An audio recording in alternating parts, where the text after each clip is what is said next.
Alright, what's going on YouTube? How's it going today? Today we are going to be taking on the Armor of Oppression. Now this boss has a ton of defense. It has, 300 defense, a ton of attack at 2400 attack. It's got 80 million hit points, 500 magic, and 35 spirit. So we're going to be going for magic damage. What we need is 4,900 or more hit points, 300 or more spirit, and a 45% or more magic and spirit break. Anything above any of those, you're golden. You need a 100% Vade tank. Warrior Light works great for this because he can provoke and cover all, which is what you need. You need a 100% provoker and a cover all tank, because this boss will do both. This boss also does meteor attack every turn. That's why you need the 4,900 and 300 spirit. We also are going to use magic damage finishers. Now we're also going to be using magic damage chainers, in this case being Ash, to take the necessity of a healer pretty much out. Normally I would say CG Sakura, Emperor, any unit that can build up on a larger multiplier as it goes would be best, because you're just going to be doing a ton of damage when it comes to us wanting to burst them down. I had Dragon Lord all over my friends list, and I just can't find anybody else to use at this moment, so we're going to try and do it with Dragon Lord. It would be pretty much the same idea with everybody else, just Dragon Lord does more damage up front. He doesn't have to build it up, which with this trial we kind of want to build it up, so we're going to have to be very careful with this. We need a summoner to do our Esper summon, and to build up our evocation gauge, because that's one of the missions. We need a breaker that can break 45% attack or magic and spirit. This boss can be broken on everything, but we only need magic and spirit. Dash can do both of those in one move at 45%, so we're going to use him. We also need the chainers, which we're using Ash.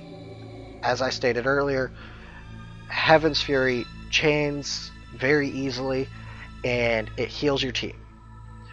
She can also use Meditate, which buffs our team's spirit and magic, the two stats that we're going to be using the most. So that should work out much better. Now the three things that we're trying to do here is, well, four things. Obviously we're trying to kill him. We're also going to make sure we use a limit burst for heavy armor arts. This materia does 30% defense and HP when you're wearing a heavy armor. That is phenomenal for a tank. And then evoke an Esper, you get Calamity Border, which gives you 80% defense and spirit to all of your team for 2 turns, and boosts your elemental resistance for all elements by 40% for your entire team for 2 turns. This isn't the greatest, but it can have its uses.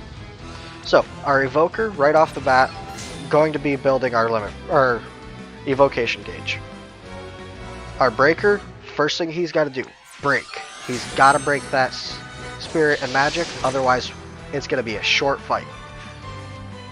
With our Ash, one of our Ashes is going to do Meditate to buff up everybody, and our Warrior of Light has got to do Brave Presence on his first turn.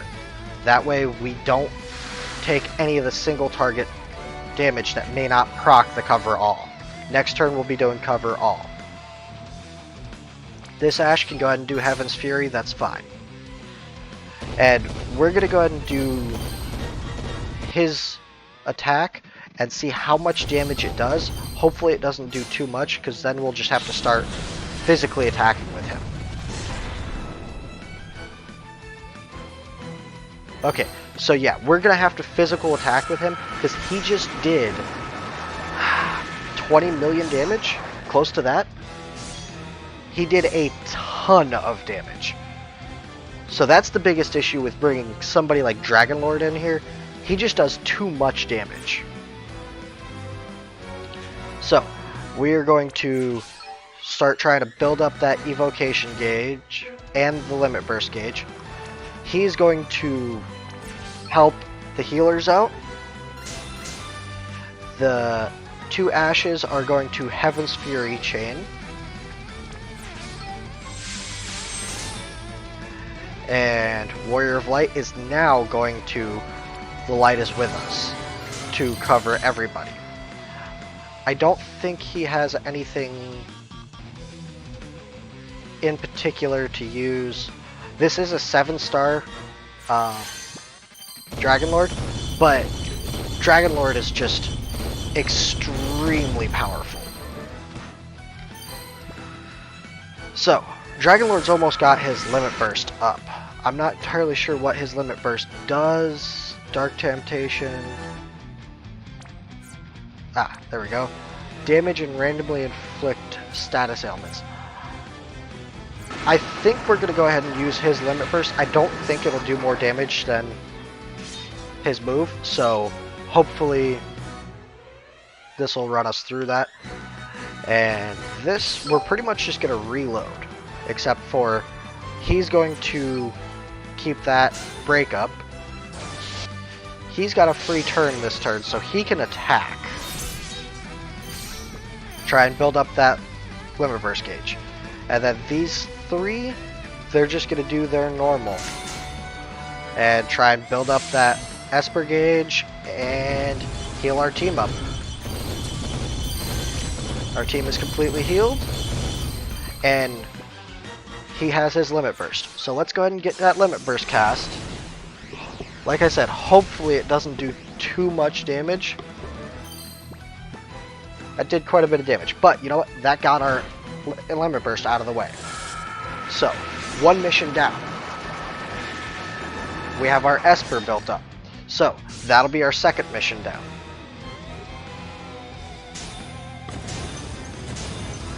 This turn, what we are going to do is we're on turn 3. We are going to Kiss of Rebirth to regenerate more MP or HP. Because his buff or his break is still up. We are going to go ahead and do Heaven's Fury twice over to build that up. Warrior Light's got a Brave Presence back up, and she is going to do Sorcerer's Dampener. And we'll go ahead and get that all together. I'm a little worried about doing this again, but we shouldn't go more than 30%, so we should be okay. Let me just make sure he's not imperiled to fire or anything. Okay.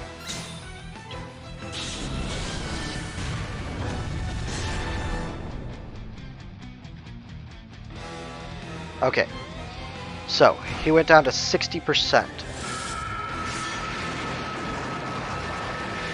Next turn, we are going to go for the kill.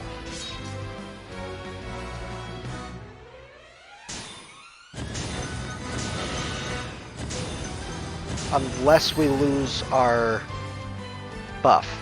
I don't believe we lose our buff till next turn. Yeah, so we still have our buffs up. He still has his debuffs up. We're going to increase resistance to paralysis just in case we don't kill him from this threshold. We should, but you always want to play it safe. And honestly, I'd say the best way to play that safe would be not to do anything with him. And if something goes wrong, there's always that app reset, just in case. But we're not going to be doing that.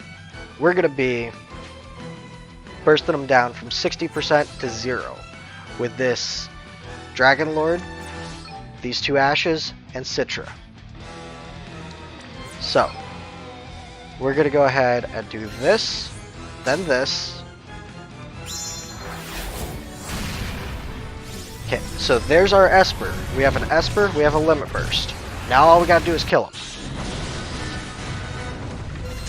And that should be the kill.